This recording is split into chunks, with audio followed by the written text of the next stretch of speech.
안녕하세요. 오늘 오픈마인드 채널에서는 경기도 화성에 대한 이야기를 해보도록 하겠습니다. 그 중에서도 잘 알려지지 않은 화성의 서부 지역 개발 소식에 대한 이야기를 나누어 보겠습니다. 경기도 화성의 인구는 2000년도에 20만 명에서 2022년 현재 약 90만 명으로 늘었습니다. 화성의 성장 배경은 제일 먼저 일자리라고 할 수 있습니다. 대기업이 들어와 있는 화성은 동부 지역 동탄을 중심으로 성장했고, 삼성전자라는 굵직한 반도체 기업이 들어옴으로 인해 도시와 산업이 동시에 발전하고 인구의 폭발적인 증가와 더불어 교통망까지 갖추어지면서 자급자족의 도시로 거듭난 곳이 화성의 동부 지역인 동탄 신도시입니다. 화성은 대한민국 인구 증가율 1위, 전국에서 가장 젊은 도시 1위, 경기도 재정자립도 1위, 전국 지역 경쟁력 평가에서 5년 연속 1위를 한 곳이 화성이라고 합니다. 또한 세계적인 잡지 맥킨지가 선정한 향후 세계 7대 부자가 될 도시 중 세계 4위가 화성시로 선정이 되었습니다. 이처럼 화성시는 지속적으로 성장하고 있는데, 지금까지는 동부 중심으로 발전을 했다면 이제는 서부 지역 개발이 본격적으로 시작이 되었습니다. 화성시의 서쪽으로는 우리나라의 대표적인 현대기아 자동차 공장이 있고, 남양에 현대자동차 기술연구소가 있고, 송산에 KCT라는 11만 평 규모의 자율주행 실험장이 있습니다. 특히 화성의 서부는 바다를 볼 수 있는 서해안 관광지가 대거 분포되어 있어서 사람들의 발길이 끊이지 않고 있는데요. 모세의 기적을 연출하는 제부도, 갯벌 체험의 생태보고 100mm, 낙조가 아름다운 곳 군평항, 나들이 명소로 손색이 없는 아름다운 섬 국화도, 요트와 해상 케이블카의 대표 관광지 전국항 같은 대표적인 서해안 관광지가 포진해 있는 곳이 화성시 서부 지역입니다.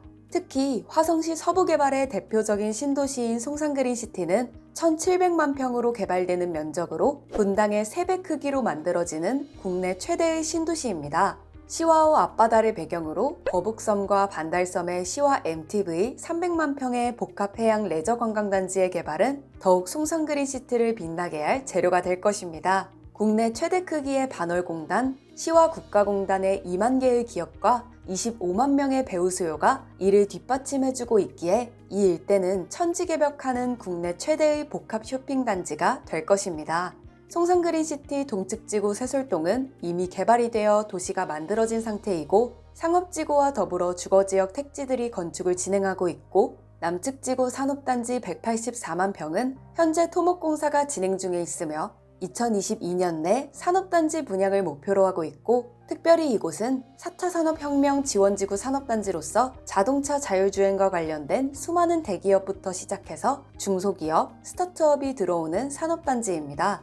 서측지구는 송산그린시티의 메인 신도시로 대한민국 어디에서도 볼 수 없는 수변도시로 만들어지는 계획을 가지고 있습니다. 송산그린시티의 규모에 대해서 인지를 잘 못하시는 분이 계셔서 참고적으로 비교해드리면, 동탄신도시 1기와 2기를 합친 것이 1000만 평이고 분당신도시가 600만 평입니다. 거기에 비해 송산그린시티는 1700만 평으로 개발이 진행되고 있고, 더불어 시와 앞바다를 끼고 있는 해양신도시이며 실제 바닷물이 도시를 관통해서 운하가 만들어지는 유럽 여행에서 볼 수 있는 베네치아 같은 대형 신도시로 만들어지기에 더욱 관심을 가질 수밖에 없습니다. 이미 도시계획이 나와 있고, 에듀타운과 같은 국제학교들이 들어올 수 있는 용지도 확보해 놓았고, 현재 바닥을 다지며 신도시로 관통하는 동서진입도로 8차선 공사가 현재 진행 중에 있는 상태입니다. 또한 송산그린시티 동측지구와 연접해 있는 신세계그룹의 화성국제테마파크를 빼놓을 수 없는데요. 127만 평에 4조 5천억 원을 투자해서 개발하는 국내 최대의 면적으로 규모 면에서 에버랜드의 3배 규모로 만들어진다고 합니다.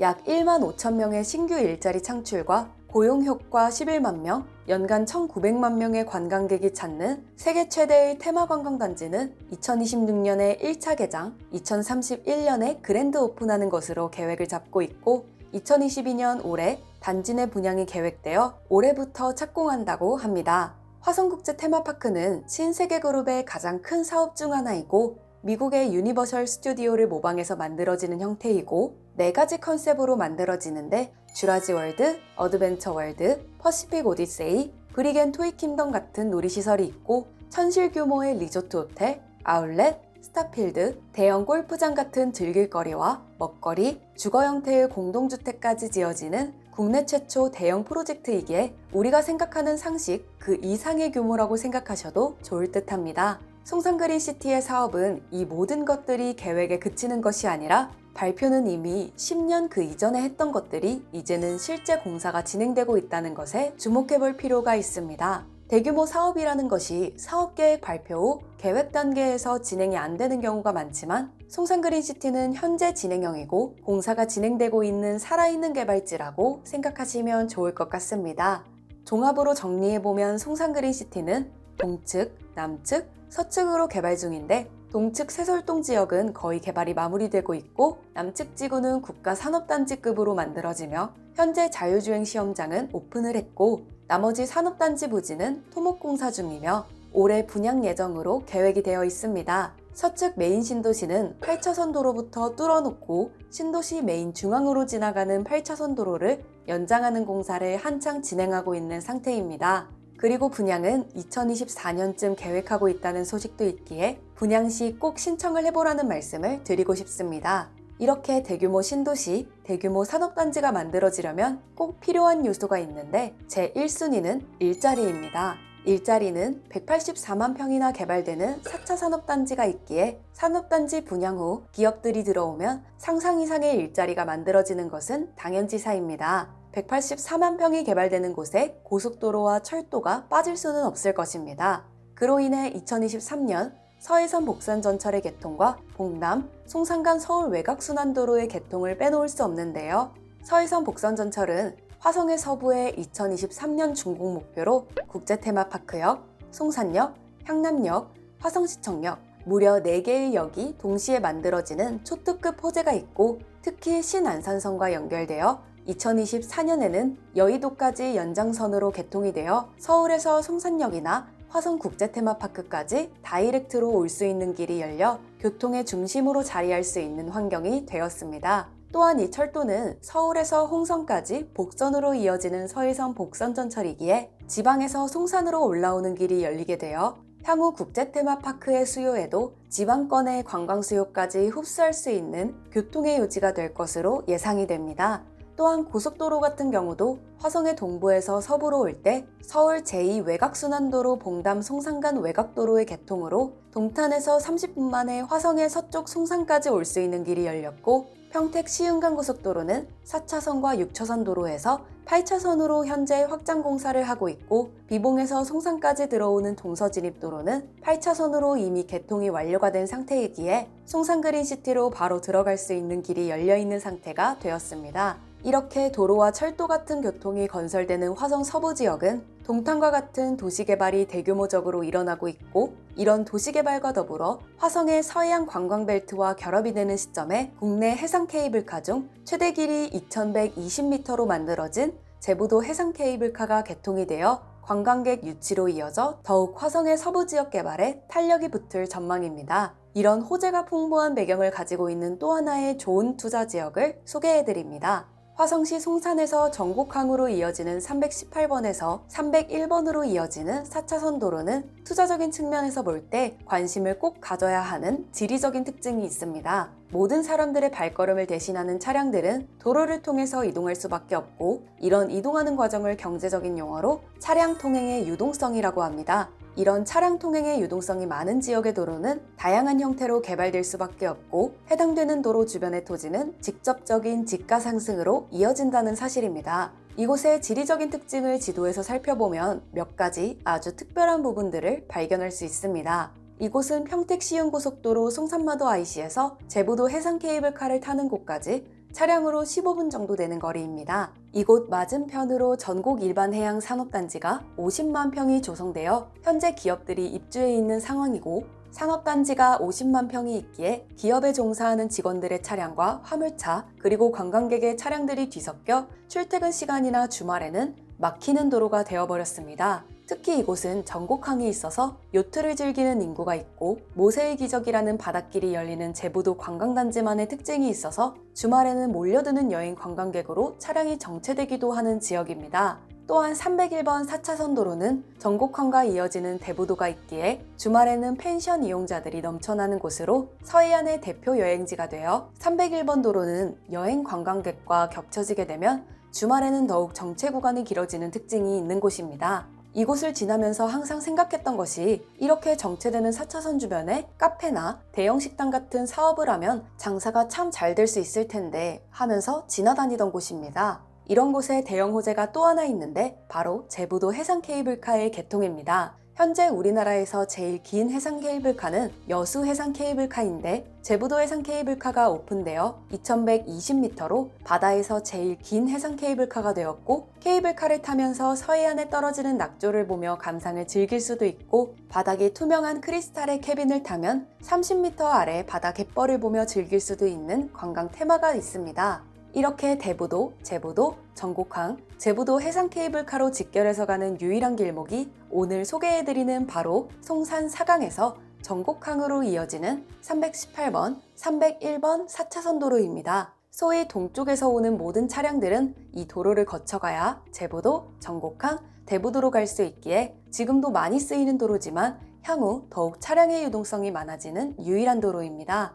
가령 송산마도 IC에서 대부도 펜션 단지나 제부도 해상 케이블카를 타기 위해 가야 하는 길목에 차량들이 몰리게 되면 정체 구간이 발생할 수도 있고 그런 구간이 길어진다면 그 구간에 사업을 진행할 수 있는 사업 아이템들이 등장할 수 있을 것입니다. 예를 든다면 주유소도 필요할 수 있고요. 대형 유통점이나 의류매장 복합 쇼핑몰, 대형 카페, 음식점, 각종 편의점들이 정체가 되는 도로변으로 만들어질 확률이 높습니다. 당연히 유동성이 많은 곳은 각종 필요한 수요가 많을 수밖에 없는 원리가 적용되기 때문입니다. 향후 송산그린시티가 개발이 되고 국제 테마파크가 오픈이 되면 더욱 대한민국 서해바다를 보고 싶어하는 수요가 많아질 것이고 또한 전곡항에서 제부도 해상 케이블카를 타고 제부도로 들어가는 인구가 폭발적으로 늘게 되면 송산에서 전곡항까지 이어지는 4차선 도로는 주차장을 방불케 하는 도로가 될 것이라는 예상을 할 수 있습니다. 이런 지역은 땅값이 어느 정도 수요의 가시권 안에 들어오면 급등하게 되어 있는 지역입니다.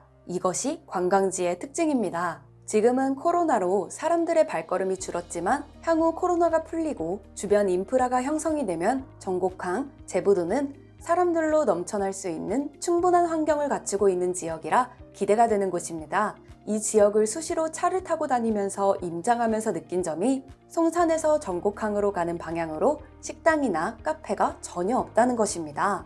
왜 그럴까 고민하다가 위성지도를 보면서 용도 지역을 확인해보니 대부분 농림지역, 생산관리, 보전관리로 되어 있어서 이종 근생을 할 수 있는 식당이나 카페를 할 수 있는 땅이 전혀 없었습니다. 용도 지역이 바뀌지 않는 한 4차선에 붙어있는 땅이라고 해도 장사해서 수익을 낼 수 있는 땅이 없다는 의미입니다. 현재 송산마도 IC를 빠져나와 시내를 벗어나는 곳부터 시작해서 케이블카를 타러 가는 입구까지 약 8km 정도 되는 4차선 도로변에 카페나 식당을 할 수 있는 계획관리 땅을 찾아보았습니다. 네이버 위성지도를 펼쳐서 용도 지역을 알 수 있는 편집도로 확인해보니 개발할 수 있는 땅이 4차선 8km 안에 딱 한 곳이 있습니다. 이곳 말고는 실제로 식당이나 카페를 허가내주는 곳을 구할 수 있는 땅이 없기에 더욱 희소성이 있습니다. 이런 희소성 있는 땅에 벌써 화성에서 최대 규모로 만들어지는 카페가 생겨났습니다. 약 2,000평 정도 되는 곳에 실내 연면적만 1,200평 되는 카페가 만들어졌습니다. 이제 이 주변으로 식당이나 편의점 같은 대형 시설들이 들어올 수 있는 환경이 조성되었습니다. 대형 카페가 들어오면 줄지어 주변들의 상권이 만들어질 수 있는 환경이 될 수 있습니다. 4차선 대로변에 500m 이상 유일하게 붙어있는 계획관리 땅, 이 땅을 주목해 볼 필요가 있습니다. 상권 조사를 이미 했는데 투썸이나 나인블록 같은 대형 프랜차이점들이 탐내는 장소라고 하기도 합니다. 이런 4차선 대로변에 도로를 따라 길게 붙어있는 유일한 계획관리 땅에 실제 사업으로 돈을 벌려고 고민하시는 분들은 꼭 관심을 가져보시길 바랍니다. 이런 희소성이 있는 위치의 땅은 몰라서 못 사기도 하지만 알고서도 가격이 비싸서 못 사기도 합니다. 그러나 한 가지 확실한 사실은 이런 위치의 땅은 이 땅밖에 없기 때문에 가치가 있고 향후 땅값도 계속 상승한다는 사실입니다. 다시 한 번 더 정리를 해보면 첫 번째, 4차선 대로변에 넘쳐나는 차량들로 인산인해를 이루는 곳이고, 두 번째, 도로 건너편에는 50만 평의 전곡해양 일반산업단지라는 배후산업단지가 있기에 기업에 종사하는 회사원들이 테마가 있는 쇼핑단지나 카페, 맛집 같은 식당들이 만들어지면 충분한 수요가 창출될 것이며, 세 번째, 국내 최대 길이의 제부도 해상 케이블카의 오픈으로 더욱 관광객들이 몰려들고 케이블카를 타러 들어가기 위해서는 반드시 이 도로를 지나가야 하는 길목에 위치해 있기에 소위 뭘 해도 될 수 있다는 확신을 줄 수 있는 위치입니다. 그리고 네 번째, 향후 송산그린시티 개발이나 국제 테마파크가 오픈이 되면 대한민국의 서해바다를 보고 싶어하는 도시인들과 외국인들의 수요가 많아지게 되면 이곳을 반드시 거쳐가야 하는 교통의 요충지이고, 301번 4차선 도로에 붙어있는 이런 땅은 사업하는 데 있어서 최고의 효용가치가 있는 땅이라고 확신할 수 있습니다. 백문이 불여일견이라고 100번 듣는 것보다 한 번 보는 것이 더 나을 수 있기에 이렇게 영상으로 제작해서 보여드립니다. 301번 4차선 대로변에 있는 이 땅에 대해 관심 있는 분이나 장사하기에 딱 좋은 입지를 찾고 계시는 분들은 아래의 전화번호로 연락해 주시면 더 자세히 안내해 드리도록 하겠습니다. 마지막으로 땅을 살 때 권리 분석을 하면서 변하지 않는 원칙이 있습니다. 이 원칙대로 하면 100개를 사면 100개 모두 지가가 상승하는 경험을 했습니다. 수요가 넘쳐나는 곳은, 사람들이 넘쳐나는 곳은, 차량들로 몸살을 앓고 있는 곳은 그냥 가만히 있어도 땅값이 올라간다는 사실입니다. 땅은 그런 곳에 사놓아야 합니다. 내가 잠을 잘 때도, 내가 운동을 할 때도, 내가 밥을 먹을 때도, 내가 여행을 할 때도 내가 사놓은 땅값이 계속 올라갈 수 있는 땅. 내가 사놓은 땅에 아무것도 하지 않았는데 그 땅 주변으로 도로가 나고 상가가 생겨나고 건물들이 들어서고 차량들이 많아지고 사람들이 몰려올 때 아무것도 하지 않은 내 땅값은 부르는 게 값이 되어버립니다. 땅은 이런 곳에 사야 합니다. 오늘은 여기까지입니다. 감사합니다.